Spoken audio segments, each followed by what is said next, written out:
Hi,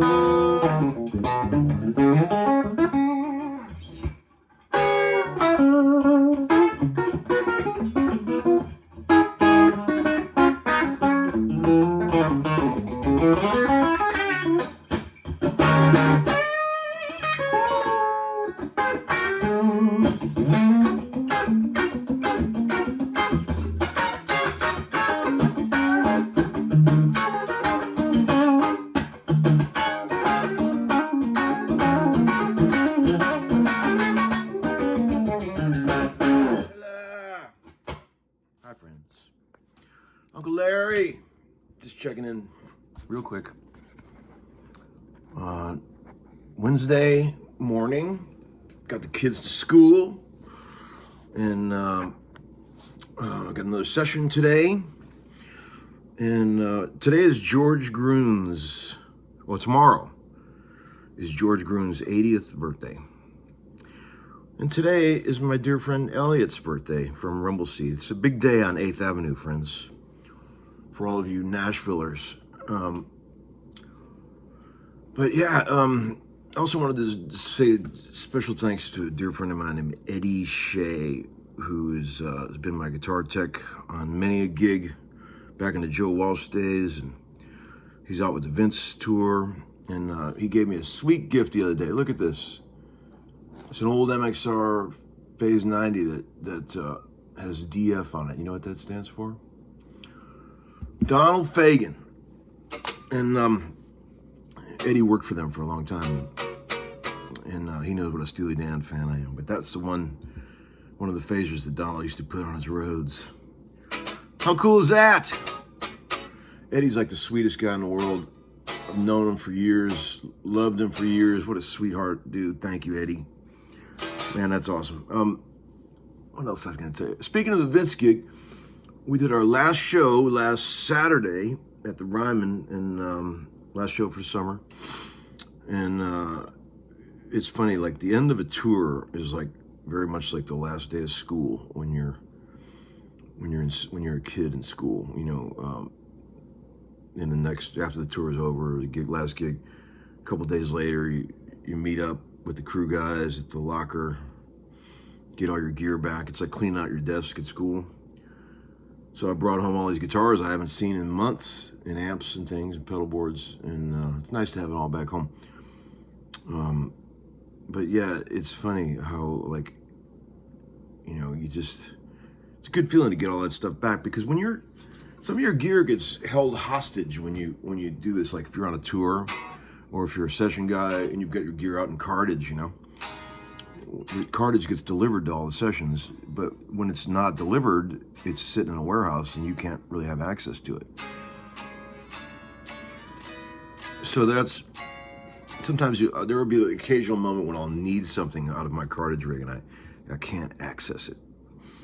Kind of a drag, but that happens. I was up early this morning and I've already been experimenting. I think there might be something to this raised pole piece thing in the humbucker. See, I've never considered this. I'm 56 years old and I'm still learning, friends. If you think about it, the radius of a Gibson guitar, it goes like this, right? It's a hump in the middle.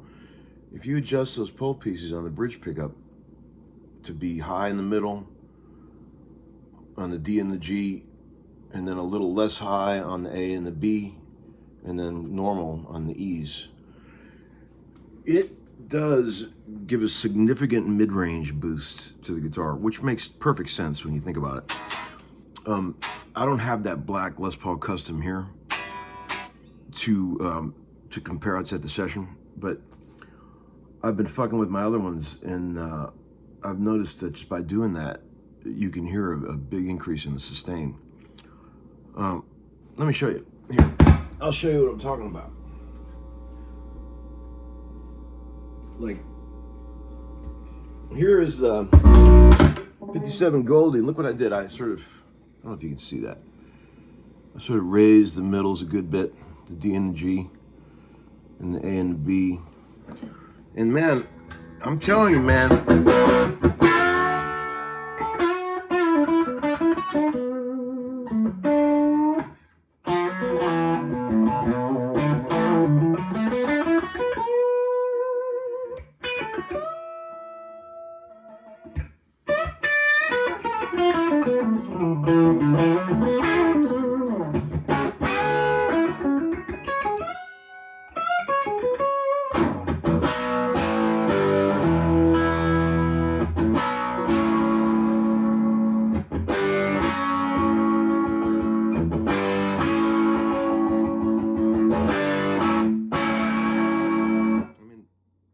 What I noticed is that it takes some of the glassiness away of the, it makes it a little tougher and gutsier in the mid-range, which is, if you do this, you can lower the pickup a little bit because you still get a bunch of growl, and then when you lower the pickup, the E's get a little less glassy.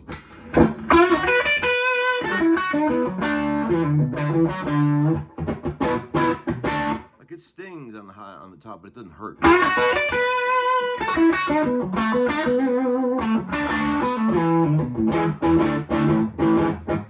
It's hard to express in words how good this guitar plays. It's probably the easiest playing guitar that I personally own. I mean, it just plays itself. I'll show you the bursts. Check it out.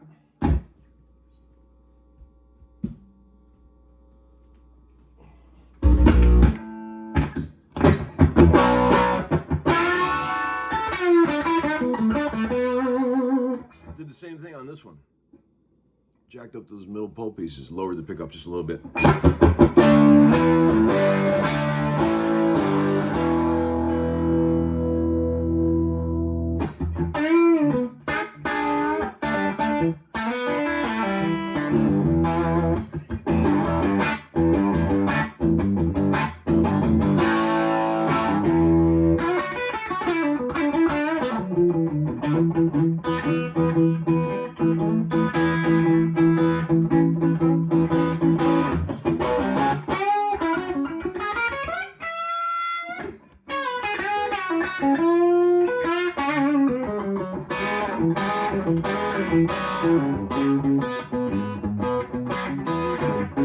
God dang.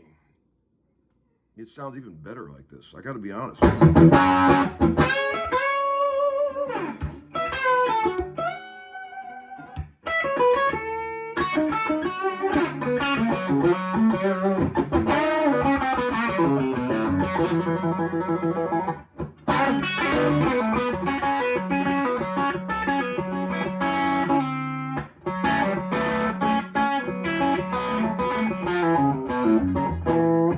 So I'll get the black one back tonight, and we'll do a little shootout.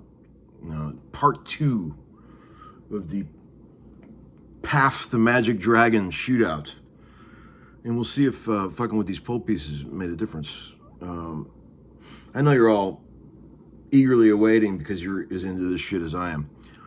It's amazing how you never stop learning about guitars. Like, that thought never crossed my mind. I've been doing this shit for 47 years. The thought never crossed my mind to try that. It's pretty amazing. Like, I suppose that concept would work for all pickups if you think about it. The pole pieces should follow the radius. Duh. Amazing. Give it a try on your guitar and see if it makes a difference. Record yourself playing with the way it was, and then record the new way and see if there's a difference. Because a lot of times we trick ourselves into thinking things. We adjust something and we think, wow, that really helped. But is it that you wanted it to help, or did it really help? Turn the treble up on that amp one number, and then the guy does it, and you think, did he really do it?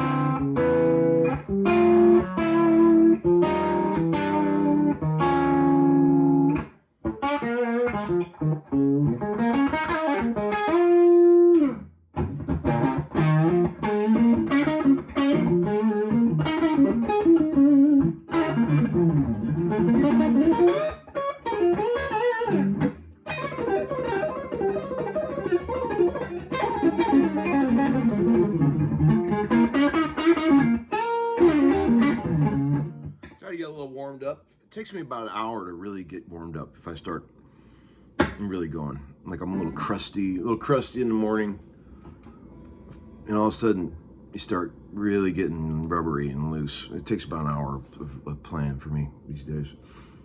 But that's all right. I'm glad I can still play. It's been, you know, it's amazing to think that all the pressure you're putting on these hands, because I play really physically. Like, I think my particular style of playing, it'll be very easy to notice it when things start slipping, muscles and things, because of the way I play so physically. So if you ever see me doing this down the road,